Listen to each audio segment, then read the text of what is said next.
questions. You all have them. We all have them. Answers. Elizabeth and I sometimes have them. Look, I think we have them most of the time, but like, grain of salt, folks. We have been doing this for 4.5 years, though, so I would consider ourselves somewhat of, dating. Experts. Good knowledge banks to sort of refer to, but by no means are we experts. Plus, my mum's a therapist, so I'm practically a psychologist. Yes, it's all That's osmosis. How it works. Yes, it's great. Hello, one, and hello, all, to Ghosts of Boyfriendspast. You don't stay on a Quickie episode. A questions-driven Quickie episode today. Mm-hmm. I'll open the question for you, Elizabeth. Mm-hmm. What where has a previous partner set a high bar? If any, you might not have an answer. I love the goofy laugh. Have you heard about my ex-boyfriend? Yes, the bar is very low. Not for in an area, in an avenue. Look, I've got to say, and look, it pains me to say this because I was so fucking mad at them, but an ex of mine cheated on me repeatedly once, right? And decided, and like, it's a high bar in a low area for me. Yeah, sure. And after he tried to win me back and I was like, no, fuck off. He actually, dressed himself up in a dress shirt and went around to my mother's house to apologize to her for the way that he treated me without me suggesting it, without me having anything to do with that. And mum, who was so much on the anti-this guy train, actually went, and my mum, the psychologist, went, I believe him. Gee, that's a pretty good move. I'm going to give him a little bit of credit for that. It could have been duplicitous, and I'm going to do this to try as a try. But he's tried it, right? Then the next boyfriend, when we broke up after a couple of months and then he tried to win me back, remembered that story and went and did the same thing. And my mother was like, I do not believe him. You fool. Yes. You cannot. That's a move that you can pull once. And if you hear that, you can't pull it with the same parent. No, absolutely not at all there. Oh, yeah, but that's certainly a high bar. I think to attempt to at least, even if it's a bold-faced lie, he still went to your mother and still to her face said, "I am sorry." Even if he basically said to her, "Even if we don't get back together, I want you to know that I'm sorry for the way that I treated your daughter." There you go. Oh, wonderfully answered. I have one more good example. Please. I had just moved to Sydney, and this is like the only good thing this boyfriend did, by the way. All right. I just moved to Sydney and I was really sad because I was away from my family and friends, and we were flying back into town for my birthday. And I was like, I just want to hang out with my friends for my birthday. I don't really want anything, but I don't really know how to do it. So let's just get a pub. We'll organise a pub. We'll just tell everybody to come in, and I'll just talk to my friends because I miss them. So he called all of my friends that I had invited to the pub and said, right, we're not going to the pub. We're going to the penthouse suite of the tallest hotel in Brisbane. I have hired a cater waiter and also have a fully stocked bar so that, because my issue was like, if we go to a bar, I won't be able to hear anybody and I just want to talk to them. So he basically hired out the entire penthouse suite, we'll just make had this all a of the people bar that I cared about most friends-wise in that room, and all I did was have a fabulous party with a hot waiter walking around going, drink, sushi. I like it. He did well in this one particular instance. The only amazing thing. Fine, give it to him. Everyone gets one. Very good. So my answer would be, I suppose, an ex-partner of mine, if three competent people with the same ingredients made the same dish, hers would be better. Oh, does that make sense? Yeah. Like I'm a competent cook. I know my way. Because you put a bit of love into it. And you're just something, and that's better than mine, and mine is perfectly nice and edible, but yours is. She just did a little just bit one of a those salt weird, bay, zhuzh on the top. I don't know what or how, but some people have those. They have that little extra magic. What do you call it? Like, it's like if you've got it like a green thumb if you're in the garden. What do you call it? Like a burnt thumb? I don't know. I don't know. All right. I have a slightly longer question for you. Hello, team. I've got a question for you here. I've been seeing and talking to this guy since February of this year. In April, this was sent a little while ago, so I don't know the outcome of this yet. But sorry if we haven't gotten to you yet, but let's talk through it. I've been talking to this guy since February this year. In April, I'd asked him if we were dating, and he said yes. I felt weird calling him my boyfriend because I wasn't sure if he thought of himself as my boyfriend, and I didn't want to scare him. Anyway, I'll talk about that later. Yes. Over the months, he would make comments calling me his girlfriend, and I wouldn't really say anything because I felt like he was my boyfriend. Okay. Last night, he made a comment about a friend asking him if we were official, and he said, I think so. We don't really talk about it. So I said, we should talk. Should we talk about it? And he said, sure. And he said he didn't really feel like anything was going to change. I told him I felt like he was my boyfriend and that I just wanted to make sure he was comfortable putting that label on our relationship. He said that to him, dating and boyfriend-girlfriend are the same thing, so he thought we were this whole time.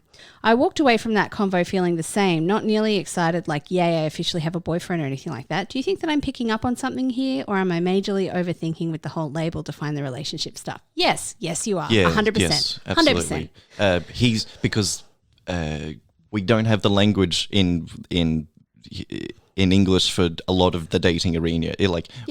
Me and her are dating, you know. So to one of that party, that can mean. I've always thought that dating is boyfriend girlfriend. If you're dating exclusively, that means you're boyfriend girlfriend. Yeah, but here's where I think that she's. Sorry, I didn't mean to talk over you there, but here's where I think that she's messing it up for herself. I think because she didn't want to scare him, and I think that's baggage she probably has from a previous relationship, she's not calling him boyfriend. So that's making him go, oh, are we? Yeah, I don't know what's happening. And maybe that's what she's picking up on. Like she's laid the groundwork for anxiety. Zane, producer, pull down the microphone. What do we got? Sorry, I didn't want to interrupt you. You were going really well. I just want to say like the label thing is big in the gay community simply because we kind of live and die by them. Okay. But when we label ourselves. But I think the advice that I think translates in this situation is a label should always be a description, not a prescription. Yes. Yeah. Okay. So a label doesn't tell you what you are. A label describes what you are and what you're feeling. Yeah. So if you are boyfriend and girlfriend, a label won't mean anything extra. Yes, exactly. Good point. So then even if you do have that clarity, you're not necessarily going to skip away being, yay, I have a boyfriend. Like I just think what this person is doing is overthinking it to a point where because she's been so hesitant to say boyfriend, that's making him a little bit more anxious, which then is making her anxious, and it's just going to snowball down the mountain. And I think if you ask the chap in this story, you ask him two questions. Are you two dating? He would say yes. Are you two boyfriend, or are you her boyfriend? He would say yes. I think he's arrived at the same point. Is this you two sort of agreeing on it? Yeah, I think you're agreeing on the same thing, but somehow it's not. Yeah, it hasn't lined up. It's like you're talking about the same thing, guys. So I think you're fine. You're golden. It's a conversation that's quick and airy and fun. There's no. This isn't a deep or scary conversation. Be like, are we exclusive? Yes, great. Yes, you're my boyfriend and I'm your girlfriend. Great, and then just move forward from there. Yeah, I do feel like this person's probably like at the oldest early 20s. Yes, could be some naivety in youth. Breeder, if we hit the nail on the head, because it seems like this one's coming in a little early. Yeah, I found it in that little annoying spam folder that we continue to talk about. So yes, our friend Spam. So let us know, has the relationship worked out? I hope it has. Please let us know, reader. Want to take us home? I'll attempt to prepare. Good question. I've got stacks. No, I don't want that one. No, that's not a question. No, that's not a question. Yeah, that's what more was of a statement. Love sucks. Okay, continue. My way of taking notes for myself is you write down 3 words and then you come back to it a week later and go, what the hell does that mean? Bloody hell. Have you, in a relationship with someone, have you ever developed a crush on someone else? Yes. It's not good. It's not great, is it? But you can't sometimes help it, right? This is why I've got a few friends right now who are in ethical non-monogamous relationships, and they're constantly like saying, this is why we're not supposed to be monogamous. I personally enjoy being monogamous. As do I. It's where I do good But work. when I have a crush on someone else, there's like a tiny part of me that's just like, Maybe I'm not monogamous. maybe. I think it's a kind of it's an innocent thing to sort of find yourself in, but don't act on it. Obviously, no. Don't cheat. That's my philosophy. I used to call it, like, I feel that crush is quite loaded and means you have feelings. And so when I was like probably like 20, 21, I used to say that I had a crust on people because it was just like I don't know where that came from. I think a friend of mine said, I was just like, it's not really a crush, it's just like a little crust.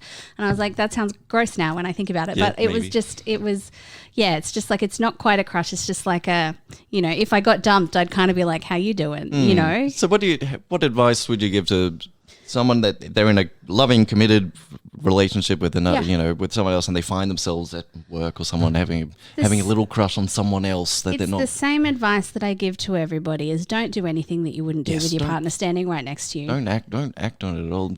Would you tell your partner? No, not unless I plan to act on it. No, not in an open act of honesty, darling. I love you, but just no. Not a bad idea. Like, it's obvious that people are going to get attracted to other people through the relationship. Like, absolutely. that's just human nature. I'm sorry. But if you told your partner every time that happened, can you imagine the amount of insecurity you'd be building in them? Probably opening a bit. I don't know. If it was someone that I worked with or saw regularly, I'd probably be like, it would get to, basically, I wouldn't feel like I had to tell them unless I was tempted to do something that was not above board in the relationship. Right. But if there's no danger of anything, if I'm just like, hey, you're kind of cute. And there's no like solo one-on-one drinks or like if I wasn't in a relationship or like, it's just occasionally passing someone and being like, you know what, I appreciate how you look in my eyeballs today. Yeah, I suppose just because you're in a relationship doesn't mean you can't look at other people. Yeah. But again, like it's just the don't do anything that you wouldn't do if your partner was right next to you. No, don't act on it. It's not that's my cheating line. So you can't say we can't because we're in a relationship. That's overstepping a boundary in like having the conversation at all is overstepping the boundary. Yes, absolutely. Yeah. There you go. I want to know if you are in a relationship right now and you've developed a crush on someone. What do you do? What have you done? What have you done? Or in the past, did you act on it? Did it blow up in your face, or did you quash it and ignore it and move on with Did you get the ick one day? Did you come to work or rehearsal or wherever you had the crush and just go, what the fuck was I thinking the next day? Like, what happened? Send in those responses, your own questions, your other dating stories, marriage stories, anything gone by. Send them through to ghostsofboyfriendspast@gmail.com. If you have in the past and you haven't heard back from us, have a rummage through your junk, and I'm talking about your junk mail folder there. You may have hidden replies from us there. We adore and love you for tuning in each and every week. For the majority of you, really means a lot to me and a hell of a lot to Elizabeth Best. Correct. So please keep writing in your questions. We absolutely love giving you the best advice that we have on offer, and stay tuned for a new main episode next week.